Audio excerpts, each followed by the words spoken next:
জয় ঠাকুর, তিনিই গুরু, যিনি অন্ধকার থেকে আলোয় আসার পথ দেখান। শ্রী রামকৃষ্ণ প্রেমবিহারের পূজ্যপাদ আচার্য শ্রীমৎ স্বামী সম্বুদ্ধানন্দের প্রবচন। পিছনে না সামনে? গুরুদেবকে সুহাসবাবু প্রশ্ন করলেন, আচ্ছা গুরুদেব, এইভাবে চলার শেষ কোথায়? বড় বড় মানুষের কাছে শুনে বুঝেছি আমরা শুধু চলেছি আর চলেছি। কত পথ আর বাকি আছে বলুন দেখি। জন্মচক্রের এই চাকার বাইরে আসতে ইচ্ছা করে।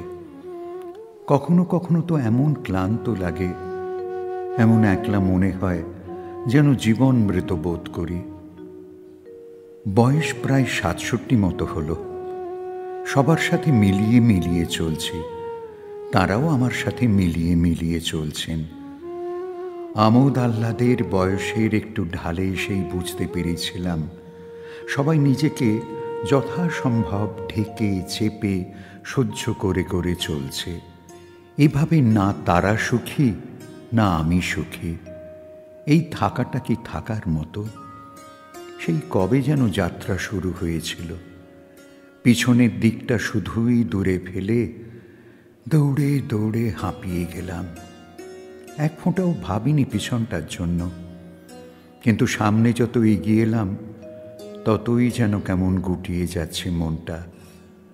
ভবিষ্যৎকে একসময় স্বপ্ন দেখতাম, এখন ওসব ভুলে গেছি। শুধুই হতাশা আসছে। গুরুদেব, আপনি রক্ষা না করলে সংসার ভার দুরূহ হয়ে যাবে। সম্পর্কগুলো আলগা হয়ে গিয়েছিল অনেক দিন আগে, এবার আলাদা আলাদা হয়ে যাবে। আপনি এমন উপদেশ দিন যেন বিচলিত না হয়ে যেভাবেই হোক বাকি দিন কটা একে অপরের গায়ে গায়ে কাটিয়ে প্রস্থান করতে পারে। কেউ কেউ দেখছি ভাবনা চিন্তার ধারই ধারে না, বেশ দৌড়ে চলেছে, ঠোকা খাচ্ছে, ভয়ে মরছে। বিবাদ ছেদ সব নিয়ে কি এক জেদ আর আশায় মেতে আছে। ভাবি ওরাই ভালো আছে, আবার ভাবি না, ওদেরটা ভালো থাকা নয়।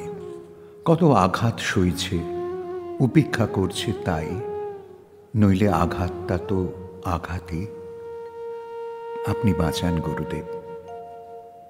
গুরুদেব বললেন, দেখো, শেষের কথাটা আগে বলি। যারা নাগাড়ে নবনব আশায় দৌড়ে চলেছে তারা যেন সুকুমার রায়ের খুড়োর কল বেঁধেছে পিঠে।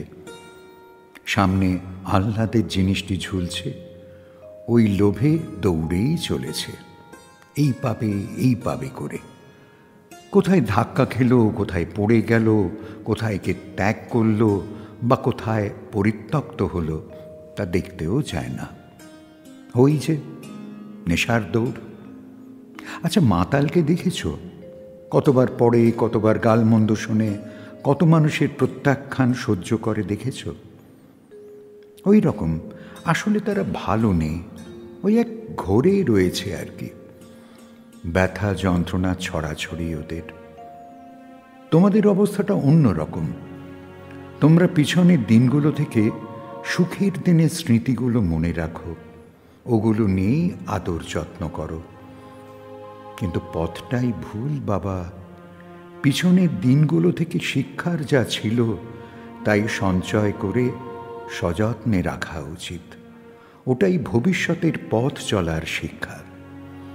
অতীতের আনন্দগুলো মনে রেখে আগামীর অবহেলা বা অমনস্কতা কি উচিত?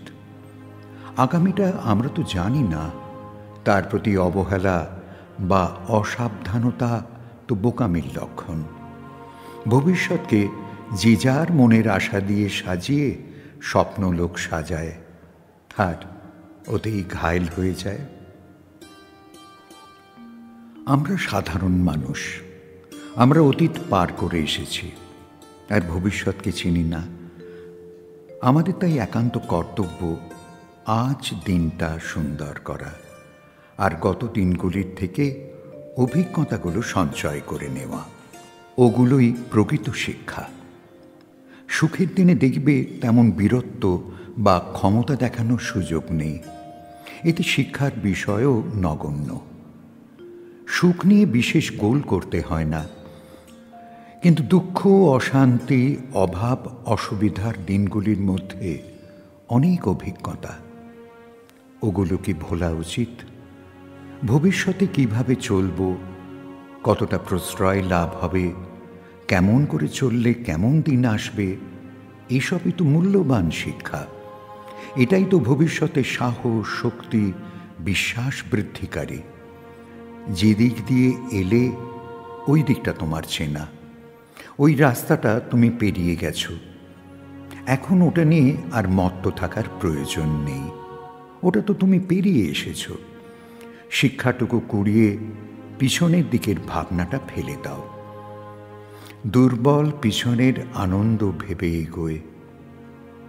ও তো গরিব, ঘি পায় না, তাই কবে ঘি খেয়েছে ওই শিশি শুঁকে শুঁকে ভাত খায়। যে পথে যেতে হবে ওটা কারোরই চেনা পথ নয়, তাই ওইটা নিয়েই যত ভাবনা। যে সিঁড়ি পেরিয়ে এলে তার সংখ্যা দেখে উৎসাহ বাড়াও। সামনে উপরের দিকে কত সিঁড়ি বাকি, এই ভেবে ঘাবড়ে গেলে কিংবা দুঃখ ভয় পেলে হবে? এতগুলো ধাপ যে পেরিয়েছি তার উৎসাহই তো আমাদের পথ চলার রসদ। সুহাসবাবুর মুখে হাসি। উঠে এসে প্রণাম করলেন গুরুদেবকে। গুরুদেব বললেন, ও হ্যাঁ, আরেকটা কথা। দেখো বাবা, প্রত্যাশাটা একটু কমিয়ে সহ্যের রেগুলেটরটা বাড়িয়ে দাও, আনন্দে দিন কেটে যাবে। আমরা 15 মানুষ বসেছিলাম। অতীত, বর্তমান আর ভবিষ্যতের প্রতি আমাদের দৃষ্টিভঙ্গিটা কেমন হওয়া উচিত তার শিক্ষা নিলাম গুরুদেবের কাছে। মুহূর্তে মনের অনেক গোলমাল শান্ত হয়ে গেল।